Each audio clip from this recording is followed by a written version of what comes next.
পর্দা কাকে বলে? প্রশ্ন বুঝছেন? নারী দেহের সৌন্দর্য পর পুরুষের সামনে প্রকাশ না করাকে পর্দা বলে।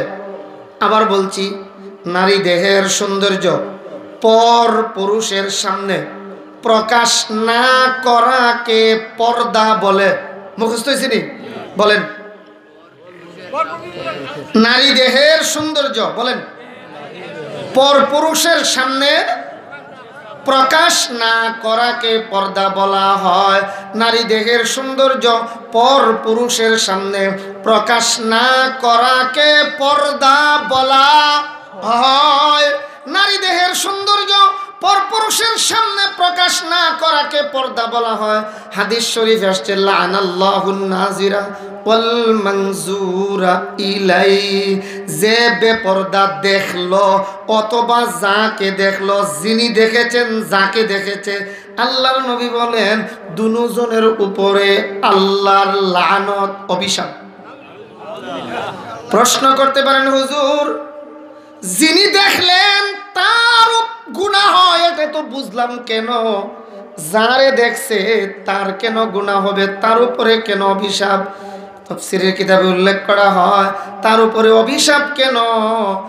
তিনি কেন দেখলেন এই জন্য অভিশাপ। আর তারে দেখার মতো ক্ষেত্র বা পরিবেশ কেন সৃষ্টি করলো এই জন্যে তার উপরে অভিশাপ। বুঝেন নাই?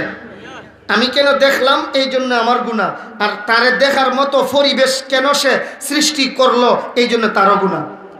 হাদিস শরীফ আসছে, এই জন্য আল্লাহর নবী বলেন লানাল্লাহুন নাজিরা ওয়াল মানজুরা ইলাই। যে দেখেছে যাকে দেখেছে দুজনের উপরে আল্লাহর লানত। বলেন দুজনের উপরে আল্লাহর। যেই সকল পুরুষের সাথে বিয়া হারাম, যাদের সাথে সরাসরি সাক্ষাৎ করা যায়, এরা হলো নিজ পুরুষ।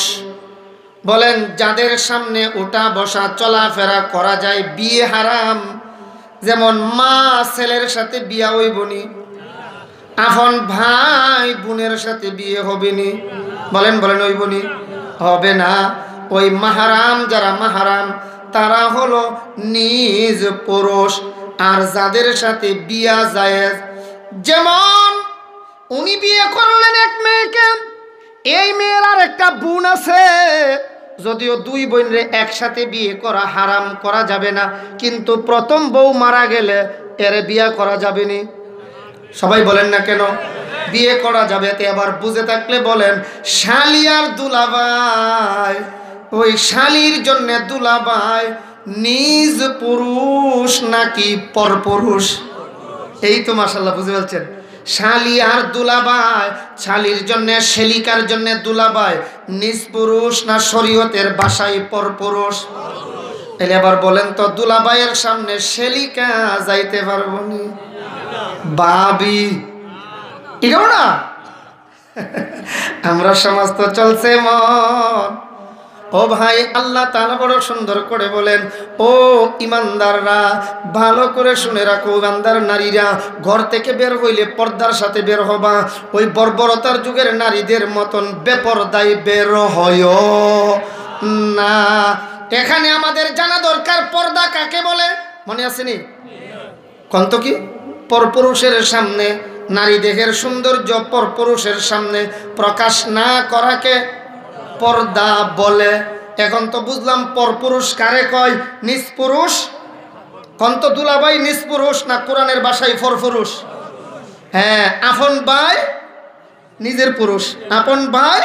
কারণ ভাইয়ের সাথে বিয়ে জায়েজ নাই, ভাই বোনকে দেখতে পারবে। বলেন ভাই বোনকে দেখতে পারবে। এখানে আমাদের এখন মনে রাখা দরকার, পর্দা প্রথমত দুই প্রকার। বলেন পর্দা প্রথমত, আরো জোরে, পর্দা প্রথমত এক নাম্বার আওয়াজের পর্দা, দুই নাম্বার দেহের পর্দা। বলেন এক নাম্বার, দুই নাম্বার। আয়াত পড়ছিলাম জানে কয়খানা? সূরাতুল আহজাবের 32 এবং 32 নম্বর আয়াতে আওয়াজের পর্দার আলোচনা, 33 নম্বর আয়াতে মাথা থেকে পায়ের পাতা পর্যন্ত দেহের পর্দার আলোচনা। এবার একটু বলি তাইলে সহজে বুঝবেন। ইয়া নিসা আন-নবী লাস্তুন্না কাআহাদিম মিনান নিসা ইনিত্তাকাইতুন্না ফালা তাখদা'না বিল কওল। আল্লাহ কয়, ও আমার নবীর বিবিগণ, তোমরা অন্যান্য মহিলাদের মতো না, সাবধান। যদি তোমরা আল্লাহকে ভয় করে থাকো, খেয়াল করেন, যদি তোমরা আল্লাহকে ভয় করো, ফালা তাখদা'না বিল কওল, তোমরা পরপুরুষের সাথে কথা বলার সময় মজা লাগাইয়া কথা বলিও। এটা কিসের পর্দা হইল? আওয়াজের। বলেন কিসের পর্দা? আর 33 নম্বর আয়াতে আসবে দেহের পর্দা। বলেন 33 নম্বর আয়াতে আসবে দেহের